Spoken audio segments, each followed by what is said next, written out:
For today's video, pupuntahan ko nga pala yung bangko na inutangan ako ng malaki. Ito kasi yung araw na ipinangako niya na babayaran na niya Kaya lang, sa kasamaang palad, sobrang busy daw niya ngayon kaya hindi siya makakarating dito sa amin. Kaya ako na lang ang pupunta dun sa bahay nila.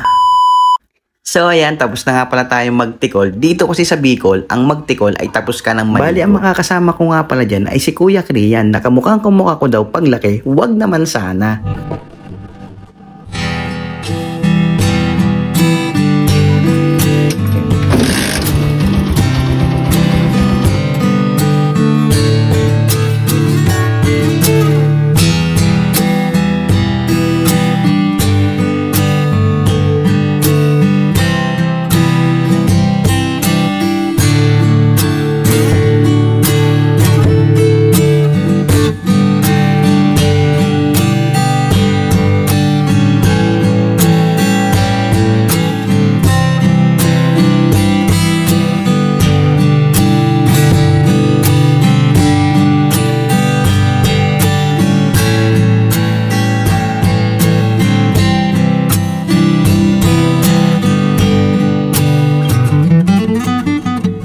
Grabe na ang presyohan ngayon, yung inihaw na saging, 30 pesos na. Samantalang dati, 50. Grabe yan sa mual mo, boy. Sobrang liit ng saging, tapos ang laki ng bunganga. Huwag sanang mabulunan ka sana, boy. Pasikat ka talaga, boy. Bale, ayun nga, bibili naman tayo ng langis pampadulas. Ito kasi yung mas nire-recommend nila dito kay PIG. Bagay na bagay kasi kay PIG, yung ating langis na pampadulas. Bale, yung tinutukoy ko nga palang PIG, yun yung sinasakyan natin tricycle araw-araw. Siya kasi yung nagiging kakampi natin sa pag tayo maghahakot ng gamit o pag may lipat bahay. Bali, 1 litro nga lang pala ang pinabili niya langis sa atin. Kasi nga, sabi nung mekaniko natin, i-overhaul lang daw niya yung ating kotsikel. Nga pala kaming ayusin si kotsikel o si PIG ay kakain muna kami dito kay Piki. Grabe talaga dito. Sobrang daming tao. Walang kakupas-kupas. Kaya naman tamang chill muna kami dito at inom ng tubig na malamig. At maya-maya nga lamang dumating na agad yung order namin pagkalipas ng 30 minuto. Grabe guys yung chicken niya. Sobrang laki. Maladiwata ang serving.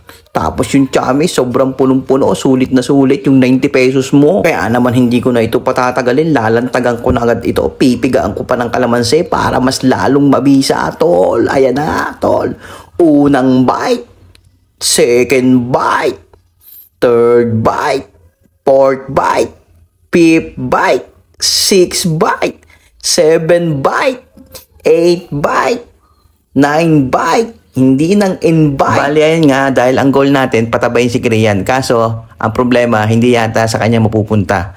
Mukhang sa akin yata mapapasalin yung katabaan. Bali, okay lang. Pagka uwi naman namin, uubusin ko talaga yung pera ko sa pag-gym at uubusin ko rin yung lakas ko sa pag-gym. Ha? Ano daw? Hotdog! Ang gulo mo, boy! Ay, papaano? Kanina ka pantawan-tawa dyan sa panonood. O, iimpisin muna namin itong kinainan namin kasi hindi mo kami kagaya. Para kang nasa restaurant kapag kumakain kami. Kahit nasa restaurant, iniimpis namin yung kinakain namin. Yan kasi ang tinuro ko dun sa anak ko. Pagka nasa ibang bahay ka, liligpitin mo yung kinainan mo. At kahit hindi ibang bahay yan, at kahit nasa restaurant yan, liligpitin mo pa rin. Yun lang. Bye-bye. Salamat sa pagsama. Yun lang.